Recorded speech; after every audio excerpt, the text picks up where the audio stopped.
Edinburgh in the 1780s was unlike any other city in Europe.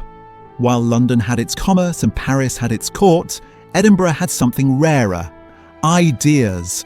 This was the age of the Scottish Enlightenment, a period when this small northern capital produced some of the greatest thinkers the world had ever known. David Hume, Adam Smith, Joseph Black, James Hutton.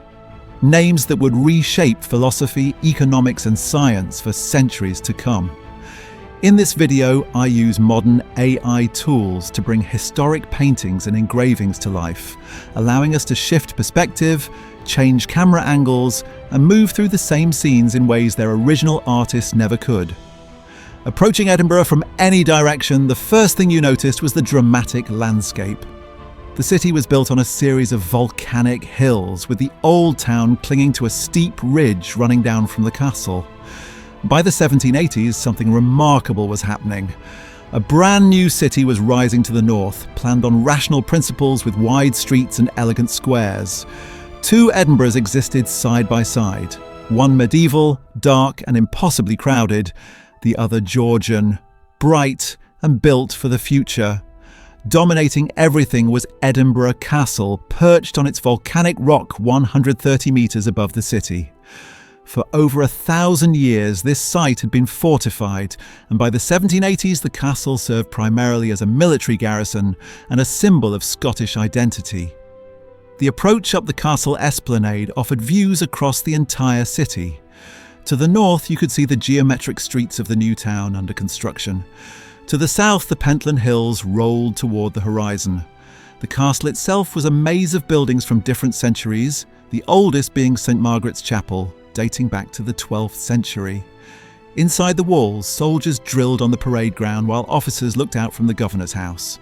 The castle held military prisoners, stored weapons, and fired the 1 o'clock gun that let ships in the Firth of Forth set their chronometers.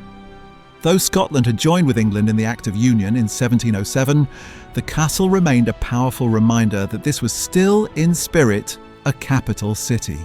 Descending from the castle, you entered the Royal Mile, Edinburgh's ancient spine. This single street ran downhill for exactly 1 Scots mile, connecting the castle to the Palace of Holyrood House at the bottom. It was the heart of old town life. The street was lined with tall stone buildings called lands, some rising 7 or 8 stories high. At street level, shops and taverns competed for attention.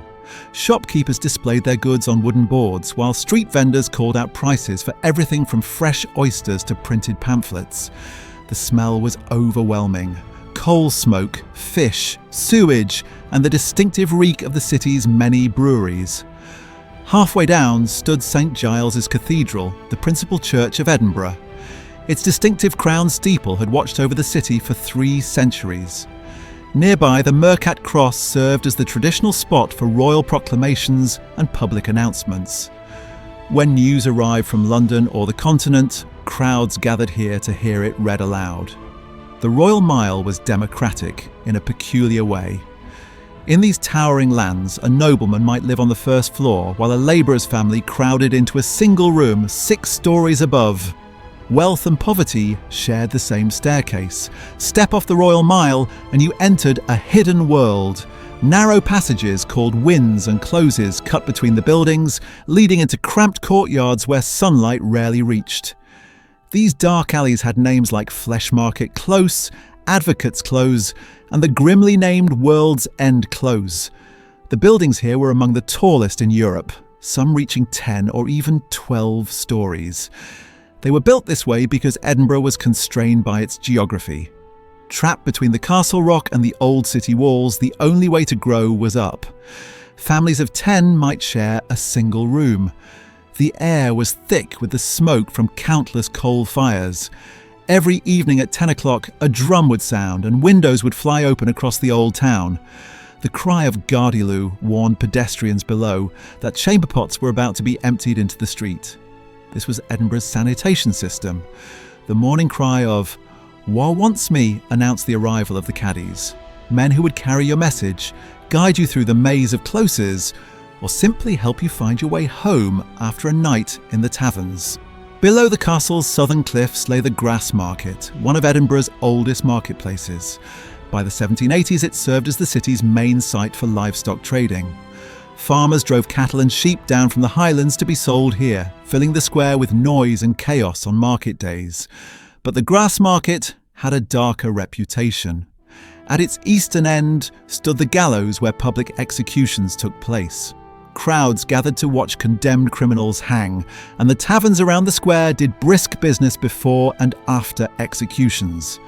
Body snatchers also worked this area, selling fresh corpses to the medical school for anatomical study. Despite its grim associations, the grass market was full of life. Inns like the White Hart had welcomed travellers for centuries. Maggie Dixon's tavern was named for a woman famously hanged in 1724 who woke up alive in her coffin afterward. She was pardoned and lived another 40 years. The surrounding tenements rose high on all sides, their windows looking down on the market like spectators in an amphitheatre. In the shadow of the Castle Rock, this was Edinburgh, at its most raw and human. Cross the Norloch, recently drained and now bridged by the elegant North Bridge, and you entered another world entirely. The new town was Edinburgh's answer to its own overcrowding. Begun in the 1760s, it was one of the most ambitious urban planning projects in European history. The plan was rational, symmetrical, and beautiful. George Street ran along the ridge with a square at each end, St Andrew's Square to the east and Charlotte Square to the west. Parallel streets named Princes Street and Queen Street flanked it on either side. The whole grid was designed to bring light, air and order to urban living. The houses were built in pale sandstone in the Georgian style. Tall windows, classical proportions, iron railings and elegant fanlights above the doors. This was architecture designed to announce refinement and taste. The wealthy were leaving the crowded old town closes for these spacious new addresses. Walking down George Street in the 1780s, you would pass lawyers, physicians, merchants and philosophers. The clubs and coffee houses here were where Scotland's intellectual elite gathered to discuss the ideas that were changing the world. Edinburgh in the 1780s was the intellectual capital of the English-speaking world. The University of Edinburgh had become one of Europe's leading centres of learning, particularly in medicine, philosophy and natural science. The medical school drew students from across Britain and America. Here they could watch dissections in the anatomy theatre and attend lectures by pioneers like Joseph Black, who discovered carbon dioxide and latent heat. The Royal Infirmary nearby offered clinical training that was revolutionary for its time. This was the world shaped by David Hume, who had died in 1776, but whose influence remained everywhere. His friend Adam Smith still walked these streets, having returned to Edinburgh after publishing The Wealth of Nations in 1776.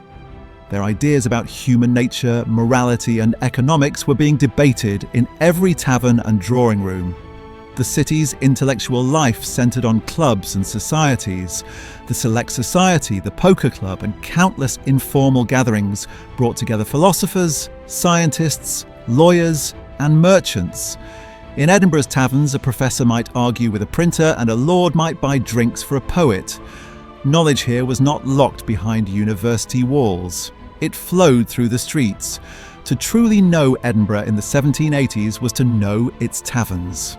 Places like Johnny Dowie's in Liberton's Wynd were cramped, smoky and loud, but they were also the city's living rooms. Men gathered here after work to drink claret, eat oysters by the barrel and argue about everything from politics to philosophy. The day in Edinburgh began early. Fishwives from New Haven walked the streets at dawn, their creels full of fresh herring. Sedan chairmen waited at corners to carry the wealthy through streets too narrow for carriages. The caddies knew everyone's business and could deliver a message to any address in the city within minutes. As evening fell, the city transformed. Windows glowed with candlelight. Music spilled from taverns and assembly rooms. The wealthy attended concerts in St. Cecilia's Hall or danced at assemblies in the new town. The poor found their pleasures in cheaper alehouses or simply gathered in the closes to share stories and songs. Standing here, looking back at these scenes, it's hard not to feel how much this small city gave to the world. The ideas born in Edinburgh's taverns and lecture halls would shape modern democracy, modern economics and modern science. And through these reconstructions, we get just a glimpse of what it was like to walk these streets when Scotland was teaching the world to think. If there's another city or another moment in time you'd like to see brought back to life, let me know in the comments. I'd love to keep building this journey into the past with you. Thank you for watching.